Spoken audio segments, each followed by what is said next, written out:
अस्सलाम वालेकुम। आज के इस खुसूसी प्रोग्राम में मैं जिन मौज़ूआत पर बात करूंगा उसमें सबसे पहले तो जिक्र होगा पाकिस्तान के उन प्यारे बेटों और पाकिस्तान की उन प्यारी बेटियों का जो कि पाकिस्तान के फौजी जर्नेलों की हवसे इक़्तिदार की वजह से आज की ईद भी जेल की सुलाखों के पीछे गुजारेंगे। इसी तरीके से मैं एक मौजू पे बात करूंगा कि कॉन्स्टिट्यूशन 1 एवेन्यू और जनरल आसिम मुनीर की बादशाही के हवाले से जो मामला पिछले दिनों में हुए और कॉन्स्टिट्यूशन 1 की इमारत को खोलने का हुक्म दिया गया है, इस हवाले से मैंने एक सेगमेंट किया। उस पर बाद बड़े सीनियर काबिल एहतराम दोस्तों ने कोई ऑब्जर्वेशन दी, वो आपके सामने रख के असल सूरत हाल के ऊपर बात करनी है मुझे एक अहम नुक्ते के ऊपर। और इसी तरीके से आज का एक मौजू मेरा ये होगा कि क्या ये खबर दुरुस्त है कि पीटीआई अच्छी बच्ची बन गई है, क्योंकि मुसलसल खबरें आ रही हैं।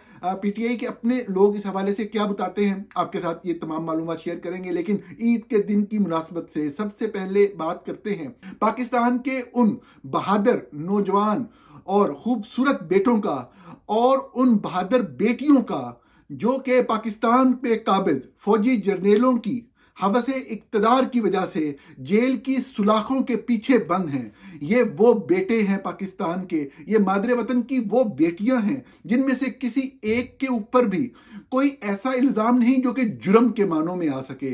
इनमें से कोई भी उस तरह से सियासतदान भी नहीं कि जो इक़्तिदार की जो जंग जारी है उसमें अपना हिस्सा लेने के लिए, मुल्क के इक़्तिदार में काबिज होने के लिए कोई कोशिश या जद्दोजहद या तगोदो कर रहा हो। इनमें से कोई ऐसा भी नहीं जिसने कोई ऐसी चीज़ की हो जो कि मुल्क के खिलाफ जाती हो, जो मुल्क की सलामती के खिलाफ जाती हो। कोई भी ऐसा शख्स नहीं जिसने कोई ऐसा फेल सर अंजाम दिया हो जो किसी भी हवाले से किसी जुर्म के मानों में आता हो। ये सब के सब ज़मीर के कैदी हैं। लेकिन असूल के तौर पर सबसे पहले मैं ख़वातीन की जिक्र करूँगा। ख़वातीन में सबसे सर फहरिस्त तो बलूचिस्तान की बेटी डॉक्टर महरंग बलोच एक तवील अरसे से जनरल आसिम मुनीर की जेल में है, और उनका कसूर सिर्फ और सिर्फ ये है कि वो बलूचिस्तान के आम आवाम के ऊपर होने वाले मजालम के खिलाफ आवाज़ उठाती हैं।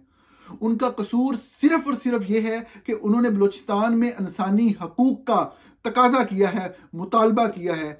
उनका जुर्म सिर्फ और सिर्फ इतना है कि जो फौजी जर्नेलों का मंसूबा है कि वो बलूचिस्तान के रेयर अर्थ मिनरल और दूसरे मदनियात दुनिया की ताकतवर कुव्वतों को बेचकर एक मरतबा फिर से 1980 और 1990 की दहाई की तारीख दोहराएंगे और कनाडा, अमेरिका और यूरोप में अपने लिए और अपने खानदानों के लिए जायदादों के अंबार लगाएंगे, और चंद इस्लामाबाद और लाहौर, कराची में बैठे सहाफ़ियों के जरिए इस तरह की एक्टिविटी को मुल्क के अंदर आई सरमाया करार दिलवाएंगे।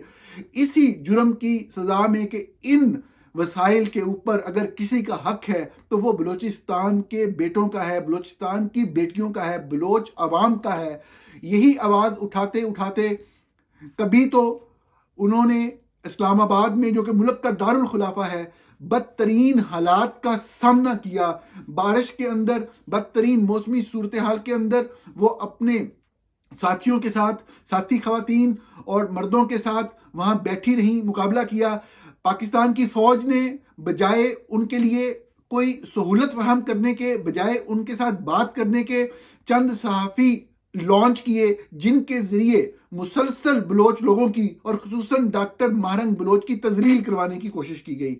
ऐसी बेतुकी बातें की गई कि जिनको बयान नहीं किया जा सकता। वो उनके ज़ख्मों पर नमक छिड़कने के मुतरादिफ है। हमने देखा कि डॉक्टर महरंग बलोच की क़ियादत में जो बलूचिस्तान के अंदर एक इंसर्जेंसी का सिलसिला जारी था और कोई हल नजर नहीं आ रहा था। पहली मर्तबा तारीख में ऐसा हुआ कि बलोच यकजहती कमेटी की सूरत में बलूचिस्तान के ही लोगों पर मुश्तमिल और एक खवातीन की क़ियादत के अंदर हमें एक सिविलियंस का, आम शहरियों का एक ग्रोह नजर आया जिसने आइन और कानून के तहत मसाइल के हल की बात की। तो मेरे जैसे चंद लोगों को ये ख्याल आया, ये ख्वाब आया, ये ऐसा लगा कि शायद अब बात जो है वो किसी हल की तरफ जाएगी। लेकिन हल ही तो फौजियों को और फौजी काबिज फौजी जनरलों को मंजूर नहीं। उन्होंने तो वो मिशन मुकम्मल करके रिपोर्ट करना है अपने बैरूनी आकाओं को कि the mission has been accomplished. और हमने देखा कि जब बात रेयर अर्थ मिनरल्स की अगले स्टेज पे गई और प्रॉपर ऑन ग्राउंड ऑपरेशन शुरू होने लगे, तो ये सबको महसूस हो गया कि महारंग बलोचिस्तान के जिस शहर में भी जाती हैं, शहर का शहर उमड़ आता है। सारी बलोच अवाम जो है वो डॉक्टर महारंग बलोच के पीछे खड़ी है। तो आखिरकार डॉक्टर महारंग बलोच को जिंदा में डाल दिया गया, जेल में डाल दिया गया, पहले हिफाजती तहवील में लिया गया। उनको समझ नहीं आ रही थी क्या केस बनाए, और फिर देखते देखते 40 मुख्तलिफ केसेस कायम हो गए और डॉक्टर महारंग बलोच जो हैं वो इस कैद का सामना कर रही हैं। हम अगर आगे बात करें तो आपको बताऊं कि कोई तफसील नहीं है। एक ख़ास टारगेट के तहत शायद बलोच यकजहती कमेटी का भी शायद ये पॉलिटिकल एक स्ट्रेटजी थी कि वो उन्होंने हर सतह पे डॉक्टर महारंग बलोच की मुल्क भर में और दुनिया भर में मकबूलियत को देखते हुए उन्होंने हर सतह पे जो क़यादत थी वो ख़वातीन के हवाले की। ये एक बहुत ही ज़बरदस्त एक तारीखी हकीकत बन के सामने आ रही थी। ये हमारी तारीख का एक लाजवाल हिस्सा भी हो सकता था कि हम इन लोगों के साथ बैठते एंगेज करते। लेकिन जैसे मैंने कहा कि मिशन अकम्प्लिश्ड की रिपोर्ट देनी ही देनी है फौजी जनरलों ने। और फिर हमने देखा कि बलूचिस्तान की उन बेटियों को किस तरीके से किडनैप किया जाने लगा रियासती इदारों की तरफ से, खुफिया एजेंसियों की तरफ से। और एक दो नहीं 20 बलोच ख़वातीन जो कि क़यादत कर रही हैं बलोच यकजहती कमेटी के हवाले से मुख्तलिफ विंग्स की और यूनिट्स की, वो या गायब हैं या उनको कैद किया गया है, डिटेंशन में रखा गया है। और ये मामला जो है बढ़ता ही चला जा रहा है, रुकने का नाम नहीं ले रहा बलोच अवाम के ख़िलाफ़ जो मज़ालम है। इसी तरीके से हमने देखा कि इस्लामाबाद में ईमान हाज़र मज़ारी और उनके साथ जिक्र उनके शोहर का हादी अली चट्ठा, जो कंधे से कंधा मिलाकर सुबह से लेकर शाम तक पाकिस्तान के बेकस मजबूर बेसहारा लोगों की आवाज़ बनते हैं। हमने देखा कि ईमान हाज़र मज़ारी ने ख़ुसूसी तौर पर बलूचिस्तान के लोगों जिनके लिए कोई आवाज़ नहीं उठाता था, और फिर एक वक्त आया कि बलूचिस्तान के वो लोग जो पढ़ने के लिए अगर पंजाब में आए हैं, लाहौर में आए हैं या इस्लामाबाद में आए हैं, तो उनके ख़िलाफ़ एक अजीबो गरीब सा ऑपरेशन शुरू कर दिया गया। उनको पकड़ पकड़ के गायब किया जाने लगा, उनको तशद्दुद का निशाना बनाया जाने लगा। अरे भाई, आप उनको बुलाओ ही ना, आप उनको दाखिला ही ना दो। आप अगर वो आते हैं तो अपने हकूक़ की आवाज़ क्यों ना उठाएं। पूरी दुनिया में किसी भी जगह पे तलीमी इदारों के अंदर जो लोग जाते हैं वो अपने लिए, अपने लोगों के लिए, या पूरी दुनिया में कहीं पे भी इंसानी हकूक़ के हवाले से मसाइल हों वो आवाज़ उठाते हैं। तो ईमान हाज़र मज़ारी बलूचिस्तान के उन लोगों की आवाज़ भी बनी, सिर्फ उन लोगों की नहीं। हमने देखा कि ईमान ने तो सहाफ़त के शोबे से मुंसलिक किसी भी शख्स के ऊपर कोई मुश्किल वक़्त आया तो वो सबसे पहले उसके पास पहुंची, उसकी फैमिली के पास पहुंची, उनको इंसाफ दिलवाने के लिए आखिरी हद तक गई। हालांकि बहुत रिस्क इन्वॉल्व थे इस सारी चीज़ में, और उनको समझ आ रही थी कि अगर उन्होंने अपना ये सिलसिला, अपना तरीक़ाकार जारी रखा, अगर वो खुद और उनके शोहर हादी अली चट्ठा इसी तरीके से इन मजलूमों के लिए अदालतों में पेश होते रहे जिनको फ़ौज फिक्स करना चाहती है, पाकिस्तान की आर्मी उनको सबक सिखाना चाहती है, तो वो आखिरकार जेल की सलाखों के पीछे होंगे। ये बात बड़ी वाज़ेह थी, और ये बात मुझे कई मरतबा हादी अली चट्ठा ने बताई कि अहमद, हम ये जो भी चीज़ कर रहे हैं, हमें ये पैगाम बहुत वाज़ेह है कि आप पीछे हट जाएं, नहीं तो आपको जेल में जाना पड़ेगा, और फिर आप को सब कुछ जो है ये ख़त्म हो जाएगा, ये हर चीज़ रुक जाएगी, और फिर आपकी आवाज़ भी सुनने वाला कोई नहीं होगा इस मुल्क के अंदर। ये बात मुझे हादी अली चट्ठा ने खुद एक से ज़ायद मरतबा बताई। लेकिन मैंने जब पूछा हादी से कि आपका फिर प्लान क्या है, आप चाहते क्या है, आप करेंगे क्या, उन्होंने कहा कि हम पहले भी कोई इलीगल काम नहीं कर रहे, हम कभी गैर कानूनी काम करने का सोच भी नहीं सकते। हम पाकिस्तान के आइन के साथ खड़े हैं, पाकिस्तान के कानून के साथ खड़े हैं, हम पाकिस्तान के साथ खड़े हैं। हमारी किसी इदारे से कोई मुखालफत नहीं, हमारी किसी इदारे से कोई दुश्मनी नहीं। हाँ, किसी भी शख्स के इंसानी हकूक मुतासर होंगे तो हम उसके लिए अदालत में जाकर आवाज़ उठाएंगे। हम सोशल मीडिया पे, सिविल सोसाइटी के तौर पे जहां जहां आवाज़ उठा सकते होंगे उठाएंगे। हमारे खिलाफ जो मर्जी केसेस कायम कर लिए जाएं, हम किसी भी तौर पे अपने ही पाकिस्तानियों के लिए, उनके इंसानी हकूक के लिए आवाज़ उठाना नहीं छोड़ेंगे। और अल्टीमेटली फिर वही हुआ कि दोनों मियाँ बीवी को हिरासत में लिया गया, दोनों को कैद तन्हाई में रखा गया। सबसे बड़ा मसला जो हमने देखा वो ये था कि तकरीबन सैकड़ों की तादाद में वो लोग जो कि इस्लामाबाद, रावलपिंडी में मौजूद ब्लास्फेमी गैंग, जिसकी जड़ें और शाखें लाहौर में भी, पेशावर, मुल्तान, कराची में भी हैं, उनका निशाना बनाए गए। जो नौजवान बच्चों को ट्रैप किया गया हनी ट्रैपिंग गर्ल्स के जरिए ब्लास्फेमी के मुकदमात के अंदर, उन केसेस में वो वकील थे बच्चों के, जो उनका ट्रायल हो रहा होता है लोअर कोर्ट के अंदर। तो वो वाले जो लोग थे वो भी बेसहारा हो गए, उनको भी करने को वकील नहीं मिलता, क्योंकि ईमान और हादी बिला मुआवजा उन लोगों के केस लड़ते थे। और वो ऐसे ज़्यादातर फैमिलीज ऐसी हैं जो कि वकील की फीस नहीं अफोर्ड कर सकते। वो तो FIA वालों को पैसे दे देकर, कुछ उनके पास था भी सही तो वो कंगाल हो गए। हमने देखा कि इस्लामाबाद हाई कोर्ट में जस्टिस सरदार एजाज इसहाक की अदालत के अंदर मुकदमा की समाअत हुई ब्लास्फेमी के हवाले से, जिसके अंदर उन्होंने आखिरकार दोनों साइड्स को बहुत ही लंबे अरसे सुनकर हुक्म दिया कि एक कौमी सतह पे कमीशन बने जो कि एक्सपर्ट्स के ऊपर मुश्तमिल हो। उन्होंने कमीशन नहीं बनाया, उन्होंने हुकूमत से कहा कि कमीशन बनाए, यानी कि वो खुद से मतलब अपनी तरफ से उन्होंने कुछ नहीं किया। हुकूमत पाकिस्तान से कहा कि वो कमीशन बनाए और उन फैक्ट्स को असरटेन करें कि FIA का साइबर क्राइम विंग, जो खुद को अब NCCIA कहता है, NCCIA के जो अफसरान हैं वो सारे के सारे फैक्ट फोकस की तहकीकात के मुताबिक मुकम्मल तौर पे आपस में कनाइवस में काम करते हैं और इन बच्चों को ट्रैप करते हैं पहले और फिर उनको फंसाते हैं इन केसेस के अंदर। बच्चों को अगवा करते हैं, उन पर तशद्दुद करते हैं, उनको मार देते हैं। मार दिए जाने के शवाहिद जो है फैक्ट फोकस ने खुद से पैदा करके नहीं, इदारों की तहकीकात की रोशनी में सामने रखे।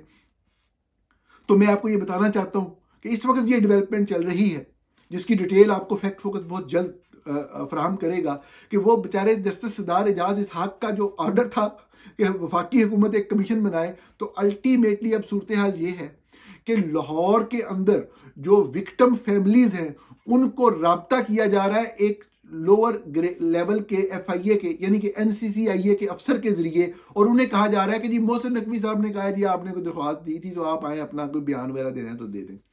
आप अंदाजा करें कि वो जो एक कौमी सतह का इशू है, इस कौम के बच्चे, इस कौम के बेटे जिनको फंसा कर तौहीन मजहब जैसे खौफनाक केसेस के अंदर फंसाया गया हुआ है, उन बच्चों को इंसाफ के लिए एक अदालत ने फैसला दिया कि एक कौमी सतह का कमीशन बने। उसके खिलाफ मोहसिन नकवी साहब जो है वो अदालत में चले गए, जी इस फैसले को स्टे करें। वो अभी तक मामला वहीं पे पेंडिंग है DB के सामने, वो लग ही नहीं रहा। और दूसरी तरफ जो है तमस्खुर उड़ाया जा रहा है उस अदालत का भी, और इन लोगों की महरूमियों का मजाक उड़ाया जा रहा है कि एक लोअर ग्रेड का एक अफसर जो है, एक करप्ट अफसर जो है, वो कॉल कर रहा है कि जी अब फलां तारीख को आ जाएं और आप आके जी बयान दें कि जी आप ये ब्लास्फेमी गैंग के बारे में आपने जो कहा है तो आप हमें आके बयान दें। अदालत कह रही है कौमी सतह का कमीशन बने।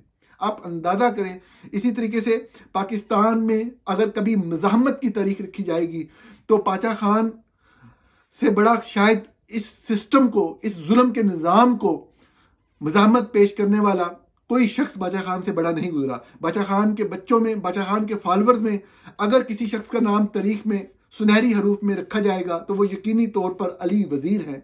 अली वजीर ने मज़ाहमत की वो तारीख रकम की है कि इंसान दंग रह जाता है। जनरल कमर जवेद बाजवा और जनरल फैज़ हमीद जैसे फ़िरौनों की जेल से लेकर जनरल आसम मुनीर जैसे फ़िरौन की जेल का वो सामना कर रहे हैं।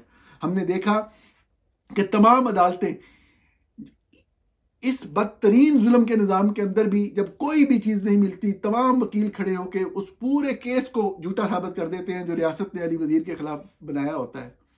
तो उसके बावजूद भी उनको किसी और मुकदमे में, झूठे मुकदमे में जो प्रोविंस ऑफ सिंध है उसकी हुकूमत के जरिए गिरफ्तार करवा लिया जाता है। इसके अलावा हम जानते हैं कि समद लाला 514 दिनों से जेल में है।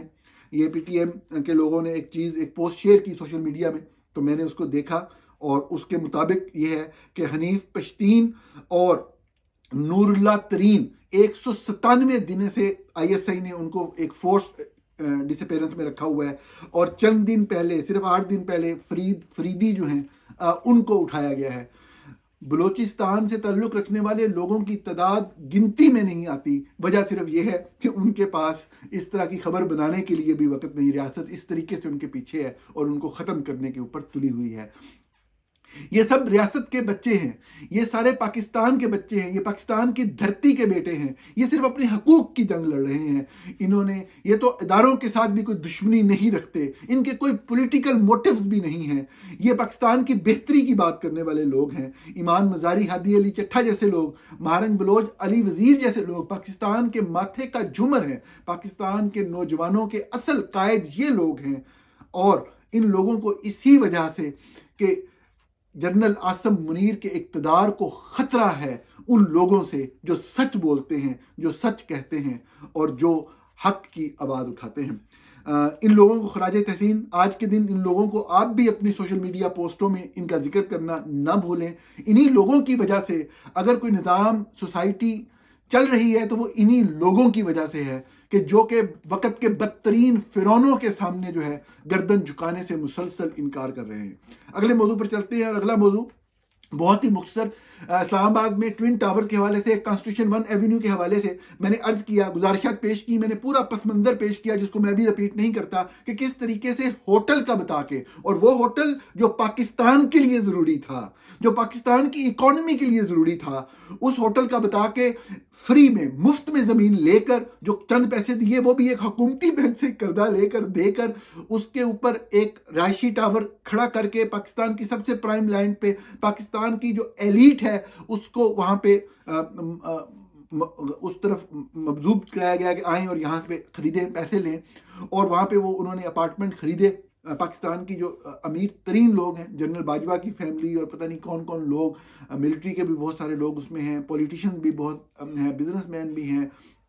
अब आप ये देखें कि वो बिल्कुल एक टोटल फ्रॉड वाली बात है। और सीडीए ने मुसलसल कोशिश की आवाम को बताने की ये झूठ है, ये फ्रॉड है। सीडीए ने मुसलसल लेटर्स लिखे उन फ्रॉडियों को, उन फ्रॉडी कंपनियों को, लेकिन साफ ज़ाहिर है कि वो मामला चलता रहा। अब जब भी आर्मी चीफ बदलता है, नया आर्मी चीफ आता है, उसका कब्जा होता है और वो जितने भी मुल्क के अंदर बड़े बड़े मनसूबे हैं जिनसे पैसे बन रहे हैं, तो वो अपना रेट फिर अपने फ्रंट मैन के जरिए तय करवाते हैं।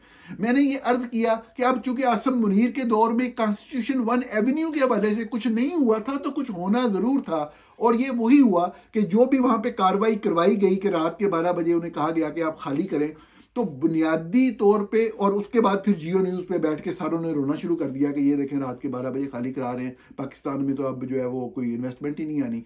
तो अब इस सारे पस मंजर के अंदर मैंने उसी वक्त भी अर्ज किया कि ये मामला यही है कि थोड़ा बहुत उनको मजीद प्रेशराइज करके, जो नई टर्म्स एंड कंडीशन, जो नई मिलिट्री की आदत है, पहले जनरल बाजवा का इक़्तिदार था, अब जिनका इक़्तिदार है वो अपने मुताबिक वो मामला करेंगे। मुझे एक बड़े सीनियर साहब ने कहा कि देखें जी, ये नहीं होता, ये जो अदालतें हैं, अदालतों के अंदर आप ये ना कहें कि अभी आर्मी चीफ ही सारा कुछ कर रहा है, और ऐसी बात नहीं है। मैं सिर्फ आपके सामने एक पॉइंट रखना चाहता हूँ, आप मेरा नुक्ता नजर सुन लें और उसको आप एनालाइज करें, आप उसके ऊपर अपना तबसरा कर सकते हैं, अपनी राय दे सकते हैं। यानी कि पूरे मुल्क का निज़ाम अदालतों के जरिए कंट्रोल किया जा रहा है। यानी कि असम्बली के अंदर जो मखसूस नशिस्तें हैं, जो आइन के अंदर लिखा हुआ है कि किसकी होंगी और किसकी नहीं होंगी, उसका फैसला बिल्कुल अपनी मर्जी से करवाया जा रहा है मुल्क की आला तरीन अदालत से। नई अदालत मान रही तो आइन में तरमीम करके नई अदालत बना दी जाती है और अपनी मर्जी से फैसले कराए जाते हैं। किसने कब सोना है, किसने कब जागना है, किसने मुल्क से बाहर जाना है, किसने मुल्क से अंदर जाना है, एग्जैक्ट लफ्ज है, कोई मैं मिसालें नहीं दे रहा। ये तमाम फैसले अपनी मर्जी से अदालतों से करवाए जा रहे हैं। लोगों की जॉब्स खत्म करवाई जा रही है, लोगों को जॉब दिलवाई जा रही है अदालतों के जरिए फैसला करा के। कॉन्ट्रैक्ट अवार्ड कराए जा रहे हैं, पहले से अवार्ड शुदा कॉन्ट्रैक्ट खत्म करवाए जा रहे हैं अदालतों को प्रेशराइज करके। तो सिर्फ और सिर्फ इस एक मामले के ऊपर आके अदालत इंडिपेंडेंट हो गई। तो मैं आपको सिर्फ ये अर्ज करना चाहता हूं कि ये स्पेस नहीं होती जनरल आसिम मुनीर जैसे जो डिक्टेटर होते हैं उनके पास, कि वो 99 फैसले जो हैं अदालत से अपनी मर्जी से करवाएं और एक फैसले के बारे में अपने चंद सहाफियों के जरिए ये तासुर फैलाने की कोशिश करें कि नहीं नहीं असी दबाव नहीं पाया, अदालत ने आप फैसला किया है। इतना कोई बेवकूफ़ नहीं होता। जनरल आसिम मुनीर साहब और जनरल आसिम मुनीर की जो ऑफिस की टीम है उसकी इतला के लिए अर्ज है, इतना कोई बेवकूफ़ नहीं होता। ठीक है, ये सबको पता है। पूरी अदालतें, हर जज आपकी मर्जी से फैसले दे रहा है। एक कॉन्स्टिट्यूशन 1 के मामले में जो कि टोटली इलीगल है, जिसका पहला इश्तिहार मौजूद है, जिसका पहला लेटर मौजूद है, जिसकी तमाम डॉक्यूमेंटेशन मौजूद है कि वहां पे रहायशी प्रोजेक्ट हो ही नहीं सकता, जो एक होटल के लिए था या सर्विस अपार्टमेंट्स के लिए था, वहां पे ये प्रोजेक्ट गलत था और इसमें किसी भी बंदे का दाखिल होना या इन्वेस्टमेंट करना इलीगल था। बजाय उन लोगों की कार्रवाई करने के वो उनको इजाजत दे रहे हैं कि इनसे खाली ना करवाया जाए। तो ये सूरत हाल जो है, इतना कोई बच्चा नहीं होता और साफ जाहिर है कि अभी प्रेशर आएगा। और इस्लामाबाद की सिविल सोसाइटी किसी दौर में जागती थी इस तरह के मसाइल के ऊपर। कभी मारगला के जंगलात के हवाले से प्रॉब्लम होती थी या इस्लामाबाद के शहर के हुस्न को नुकसान पहुंचाने की कोशिश की जाती थी। पता नहीं कॉन्स्टिट्यूशन 1 के मामले में वो सिविल सोसाइटी भी सोई हुई है। उम्मीद है वो लोग आएंगे, उठेंगे और अपना इस्लामाबाद बचाने की कोशिश करेंगे। आखिरी मौजू की तरफ चलते हैं और ये मौजू है PTI के हवाले से कि मुसलसल खबरें आ रही हैं कि PTI अच्छी बच्ची बन गई है। इस हवाले से मुख्तलिफ अखबारात में भी खबरें छपी कि जो पसे पर्दा राब्ते थे, जिसके ऊपर हमने जब भी बात की हमने कहा कि राब्ते हैं लेकिन हमें कोई बेहतरी की सूरत नजर नहीं आती। वजह मैंने आपको हमेशा यही कही कि बहरहाल कि अगर कोई भी बात आगे चलती है और PTI के सरबराह जो जेल में कैद है, अगर वो रहा होते हैं तो उनके लिए मुमकिन नहीं होगा कि वो किसी भी तरह से आसिम मुनीर के साथ चल सकें या कोई डील या कोई मामलात कर सकें। तो कबर एक है, बंदे दो हैं। ये मामला इस तरह से आसानी से हल होता नजर नहीं आता और जितने भी राब्ते हैं, जितने भी मामला चल रहे हैं, किसी भी तौर पे ऐसा नहीं लगता कि कोई आने वाले करीब वक्त के अंदर कोई तस्फिया हो या कोई हल नजर आए। यही मैंने आपके सामने हमेशा रखा और जितना भी मैंने जांचने की कोशिश की मेरी यही मालूमात थी। राब्ते लेकिन थे और लगता यही है कि मजबूर किया गया है शायद PTI के लोगों को। शायद मैं इसलिए कह रहा हूं, जिस बात पे शायद कह रहा हूं वो शायद है और जो सही बात है वो आपके सामने जरूर रखता हूं मैं, कि मजबूर किया गया है कि अगर आप इस तरीके से रहेंगे तो मामलात आगे नहीं चलेंगे। तो हमें ये बड़े वादे तौर पे नजर आता है, बहुत वादे तौर पे इशारे मिलते हैं कि ना सिर्फ PTI के लीडरान, नंबर 1 ये गौर कीजिएगा, ना सिर्फ लीडरान, नंबर 2 सोशल मीडिया की अहम टीम्स जो रेलिवेंट है, जिनके बारे में एविडेंस था कि वो लीडर्स से या सिस्टर्स से इन कनेक्शन हैं, और कुछ वीलॉगर्स जो कि मुसलसल PTI का बयानिया फैलाते थे, वो मुहतात हो गए हैं। ये बहुत क्लियर इंडिकेशन है कि पाकिस्तान की फौज के मामलात जो हैं वो PTI के लोगों के साथ आगे चल रहे हैं और PTI बहुत तवील अरसे के बाद यकीनी तौर पे उन्होंने एक मुज़ाहमत की, इसमें कोई शक नहीं, उनकी सियासत से इख्तलाफ किया जा सकता है। खुसूसन जो इमरान खान ने ट्वीट किया कि जी 600 बंदा मारा गया अमरीका के अंदर, बहुत बड़ा झूठ था और वो झूठ पाकिस्तान की सबसे बड़ी दहशतगर्द जमात के हवाले से था और वो बहुत ही खौफनाक बात थी, बहुत ही दर्दनाक, बहुत ही तकलीफनाक बात थी उन तमाम पाकिस्तानियों के लिए जो पाकिस्तानी फौजी जर्नेलों के इस प्रोजेक्ट तरीके लबैक के हाथे मबूस हुए थे अपने अपने शहरों के अंदर। एक बदमाशी, एक जोर जबरदस्ती फैलती चली जा रही थी, शहरों को मबूस रखा गया हुआ था और उस वाक़े के अंदर इस तरीके से इंटरवेंशन की कि उसके बाद किसी भी शख्स जो कि सैनिटी पे बिलीव करता है, ह्यूमन राइट्स पे बिलीव करता है, उसके लिए मुश्किल हो गया कि वो PTI के लिए कोई बात करे, क्योंकि PTI फौज के ही एक प्रोजेक्ट को सपोर्ट कर रही थी एक ऐसे झूठ की बुनियाद पे जिस पे 4 पुलिस वाले जो हैं वो मारे गए हुए थे और ये बड़ा अजीबोगरीब वाक़या हुआ। लेकिन बहरहाल जो इस वक्त की सूरत हाल है उसमें PTI की तमाम सोशल मीडिया टीम्स जो हैं वो उनको साइलेंट करवाया गया हुआ है और वो बहुत ही अच्छे बच्चों की तरह बिहेव कर रही हैं। अगर आप कभी भी उनकी स्पेसेस में जाएं, उनकी जो डिजिटल हवाले से कोई भी एक्टिविटी है उसको मॉनिटर करें, आपको बहुत सारे लोग नजर आएंगे जो अब भी क्रिटिसाइज करते हैं, लेकिन दोज पीपल जो कि एक प्रॉपर टीम्स के अंदर थे वो सब डिसिप्लिन्ड हो गए हैं। अच्छा, मुझे वैसे इस पर कोई एतराज़ भी नहीं है अगर वो डिसिप्लिन्ड हो गए, उनका राइट बनता है, या पोलिटिकल स्ट्रेटजी हो सकती है, लेकिन छुपाना कुछ नहीं चाहिए। एवरीथिंग शुड बी ट्रांसपेरेंट, बताएं, सामने आए, हमारी फौज से बात चल रही है और हमारे पास कोई चारा नहीं है। बेचारा वाकई नहीं होता चारा, मतलब है कोई भी बंदा जो फौज को मज़ामत करता है, यही जिन लोगों का मैंने जिक्र किया है, अली वजीर का, मारंग बलोच का, ईमान मजारी का, हादी अली चट्ठा का, या बहुत साफ़ी या उनकी फैमिलीज जो जुल्म और जबर मुसलसल सह रहे हैं, जिनके बैंक अकाउंट्स बंद हैं, जिनके ATM कार्ड दूसरे दिन बंद कर दिए जाते हैं, जो ना ईद मना सकते हैं ना कुछ कर सकते हैं, उनके साथ फिर ऐसे ही होता है। और पीटीआई के भी आम वर्कर ने तो बड़ी कुर्बानी दी है, लेकिन साफ ज़ाहिर है कि इस चीज़ को अनाउंस करना चाहिए और इसमें कोई बुरी बात नहीं है कि पीटीआई की तमाम सोशल मीडिया टीम जो है वो फ़ौज के बिल्कुल अब उसमें उनकी हदायत के मुताबिक आगे चल रही हैं।